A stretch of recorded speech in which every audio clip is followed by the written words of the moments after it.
भारत राष्ट्र समिति के सीनियर लीडर हरीश राव ने कालेश्वरम प्रोजेक्ट के बारे में जांच कमीशन की रिपोर्ट पर जमकर तनकीद की।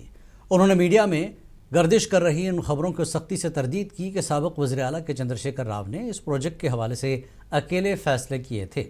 हरीश राव ने उन दावों को बेबुनियाद करार देते हुए हक़ाइक़ पेश किए। हरीश राव ने वाज़ेह किया कि मेडीगड्डा, अनारम और सिंधिया बैरेजों की तामीर के काम DPR हाई पावर कमेटी की सिफारिशात, रियासती काबीना के फैसले और सेंट्रल वाटर कमीशन की मंजूरी के मुताबिक किए गए थे।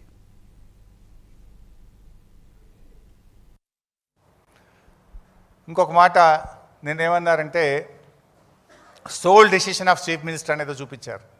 అంటే ఇది నేనేమి ఎంత వేగ్గా వీళ్ళు తయారు చేసింది అనడానికి నేను చెప్పే ప్రయత్నం. ఇదంతా కూడా అసెంబ్లీలో కడిగేస్తాం, దుమ్ము దులిపేస్తాం. వాళ్ళు దమ్ముంటే మైక్ కట్ చేయకుండా టైం ఇవ్వాలి. మైక్ కట్ చేయొద్దు. మైక్ కట్ చేసి మీరు పారిపోతారు. ఎప్పుడు కూడా ఈ ప్రభుత్వానికి, రేవంత్ ప్రభుత్వానికి మైక్ కట్ చేయడం, పారిపోవడం అలవాటు. అన్ని నిజాలు బయట పెడతాం. ఇంకా మరిన్ని ఆధారాలు ఉన్నాయి మా దగ్గర, మొత్తం బయట పెడతాం. అయితే నేనేమంటారు, it's a decision of chief minister.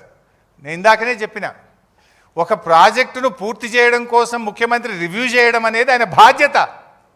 ఆ ముఖ్యమంత్రి రివ్యూ